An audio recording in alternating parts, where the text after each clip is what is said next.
YouTube, what it do, loved ones? You know the motto. If you can, after the story, go over there, hit us with a like, which is the thumbs up, and that'll let me know I'm kicking my stuff. Today, I got a special guest back returning again, Big Mike, a.k.a. Dabonino, and he gonna take us back to 1986.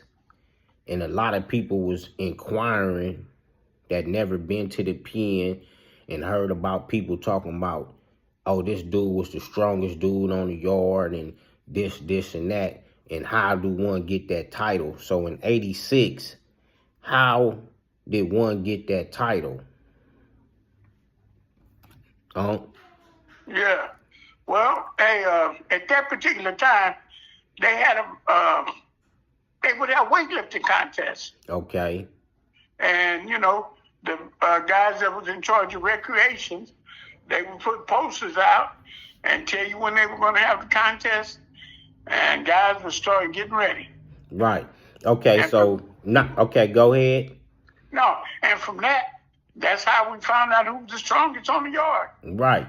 So, okay, a lot of people would say them guys was big, them guys was huge at that time. What was the feeding like to keep dudes' size up at that time? What was the feeding like inside the institutions? Oh, my goodness. Well, start off like this. At breakfast time, you could go in and get like a double scoop of grits or oatmeal or whatever they was having, a double scoop of potatoes, meat, and all the bread and butter you could eat. Right. For breakfast. And drink all the milk, coffee, and everything you wanted. So you was, at breakfast time, you was eating a gang of food. Right. And at lunchtime, it was just as big. They might even have steaks at lunchtime. Steak, potatoes, sandwiches, tuna fish, or whatever. But it was just a humongous amount of food you could eat. And then comes dinner. I'm talking about a half a chicken, two baked potatoes, or rice, or whatever they was having. And just, like I say, they were just feeding you real good. Salad, milk, coffee, bread, all you could think of, man. So consequently, just by eating the food, you was going to get big. Right, without just even working out all the time. Yeah, without even working out, you was going to get big. If you just walked and did a few push-ups, you was going to be big. Right. Mm-hmm. So to roll back over to this content, so the weightlifting contest to find out about who's the strongest person on the yard in certain categories. So once they put these posters out, the dudes get a good 30-day grace time, probably to, buff a little bit more and try to, get in shape a little bit more? Yeah, it's usually about 30 days before the actual contest. Mm-hmm. It's usually about 30 days. So if you was going to get in, you would start upping your ante. Right. So that meant eating a lot more food, buffing a lot harder, and just getting you some rest. Right. And building up all the strength you could. And was this competition open to all groups, ethnicities, and all that? Yeah, it was open to the yard. Right. It didn't care what race you were. It was open to the yard. Right. And was it different categories of the competition, like, back arm and squats, or what was that? The basic competition was bench press, okay, squats, and deadlifts. Okay. But you had individuals that would be competing against each other. So they would do back arm contests, clean and jerk contests. I remember at one time, me and a friend of mine, we was competing against each other. And we was back arming 250 pounds.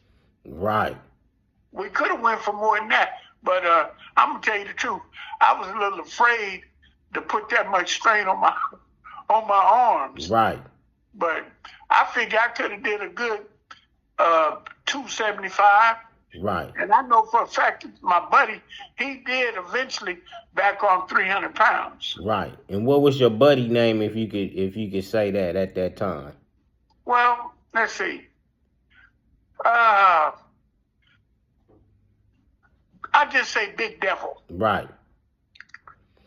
And Big Devil. and y'all will do 250 on the back arms, you say? On the back arms. Right. Yeah. And man, that was just getting ready for the competition. Right. That was getting ready for the competition. Right. Right. So I can remember. Go ahead. I can remember when I first got to prison. Mm-hmm. I could only do 2 pull-ups.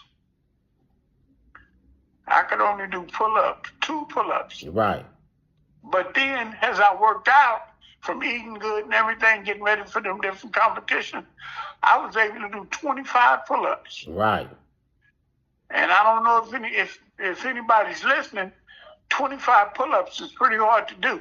Right. You got to be a pretty strong man to do that. To pull off 25 of them. Right, pull off 25 of them. Right. So did you ever enter the contest of any of these sports that went on in the prison? I entered at least 4 of them, 5 of them. Right. And did you ever come in any place on one of them? Yeah, I took first place. Right. And I took first place in 80, I think it was 88, 1988. I took first place in a competition. Right. At Jamestown. Okay. Yeah, I took first place. And what competition that one was in? Well, I took first place in the whole thing.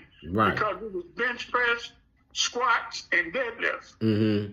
And that particular year, I won all 3 of them. Right. And do you remember who probably came after you? Yeah, it was let's see. It was another brother from up north. I don't remember his name. Mm-hmm. But he bench pressed 425. Right. And then we had a Mexican.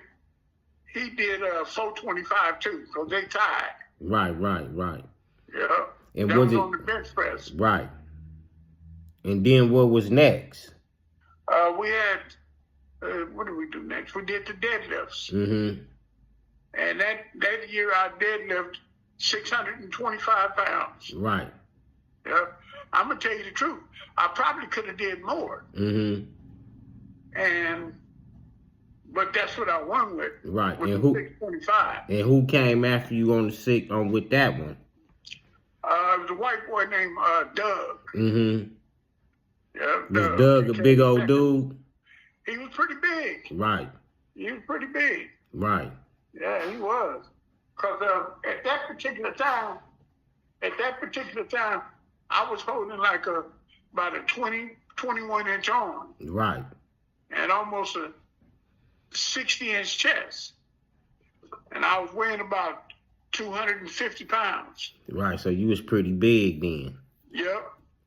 And I'm short. Right. I'm only 5'10". So I was looking humongous. Right. So on the third one, what was that one? That was the squat. Okay. And what did you do on the squats? I did, what did I do on the squat? I think it was 525. Mm.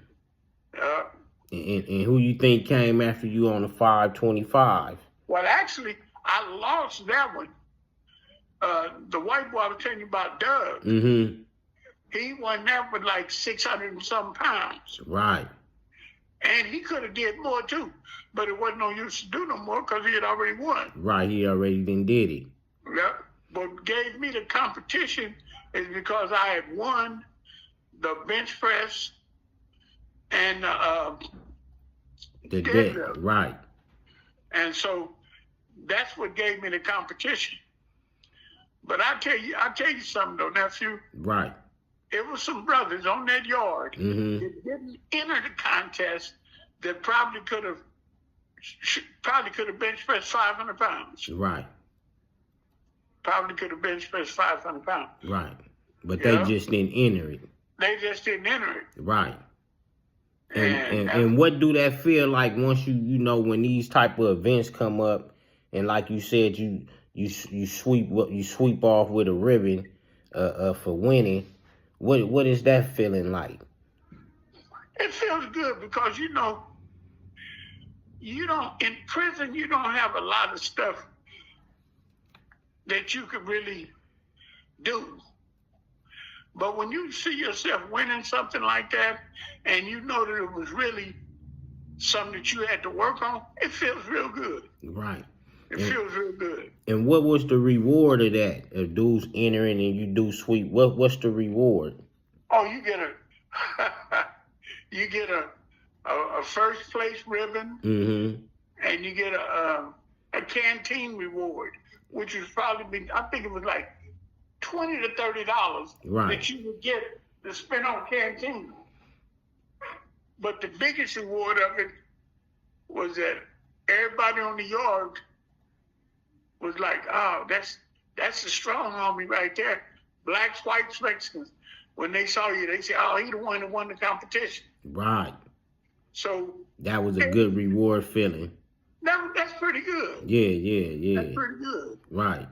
And then what do the police say about some of these competitions? Do you think they be like looking in participation to see who's strong, who can do what sometime? Oh, yeah, they look. Matter of fact, they check in the yard every day to see what you're doing, see who's getting it. Because usually a person that's a real one, if you're a really, really big dude, you're usually one of the shot callers. Not all the time. Right. But a lot of times, if you a big swole cat, you got people following you. Right. So that's what the police are looking for. But the police, at that year in time, the police was lifting weights. The COs, they was lifting weights just as hard as we were. Right. So you had some huge COs at that time too. Right. Right. When you look at that yard, it was almost like seeing a bunch of superhuman athletes. Right, on that yard. Right, because you had people that could run a mile so fast and probably break world records in running and jumping and everything. Right, that's just how athletic and hell of a we can be behind them walls when we can use our talents. Right. Right. But, it's an outlet. It's an outlet because I tell you this, if it wasn't for the weights and some of those little competitions, it would really be trouble in jail. Right. Because you wouldn't have no outlet. Right. Before we close out, do you remember probably what year they took them weights or started transitioning, moving towards taking them weights? Oh yeah, I was at Ironwood State Prison, and it had to be about. Let's see.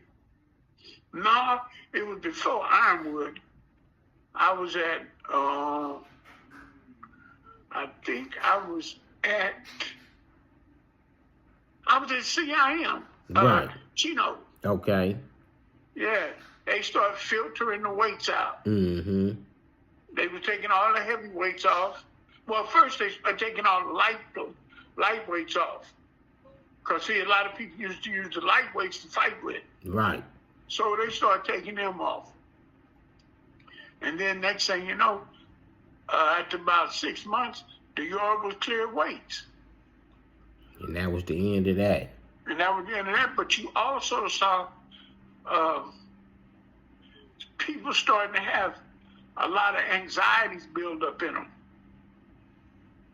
Because whether they looked at it or not, once a person didn't have the weights, he had to vent himself another way. Right. That means either starting trouble or doing something, fighting the police, because he didn't have any other way to vent. Right. Besides his workout. Right. So then people start putting pull-up bars on the yard. People start doing calisthenics. Right. And I'm gonna tell you something. that scared the police more than anything. Because now they got big, strong guys that can, that's got wind, endurance, you know. And can get up on these bars like gymnastic people. Right, right. So, you know, they did one thing to try to break the morale, but something else came on. See, one thing about prison. Mm-hmm. Prison is a place where you need some kind of morale. Right. And the weights was it. The weights was it. It was it. It was it. Right. It kept guys that lift weights all day long, go in their dorms and go to sleep, take a shower and go to sleep. Right. Was it an outlet for you working out? Oh man, it was a big outlet for me. Yeah. It was a blessing. Right. Because at that particular time, I had a bad attitude about a lot of stuff. Mm-hmm. But lifting those weights and throwing them weights around, man, it cooled me down a lot. Right. Yep, I could, like I say, when I get through lifting, go eat dinner, go in and take a shower, and that was it. And that was it. That was it. Hey, Uncle, I want to say thank you, man, from coming on 89 on up, sending some OG stuff and not no ye stuff, man, on the history of that, man, and answering that question with how did the strongest person on the yard come about, and that was through these weightlifting competitions in prison. Right, and right. Man, I'm gonna ask you to come back on soon again, man. So I hope you'll be willing, man. All righty. All right, appreciate you. Later. Later.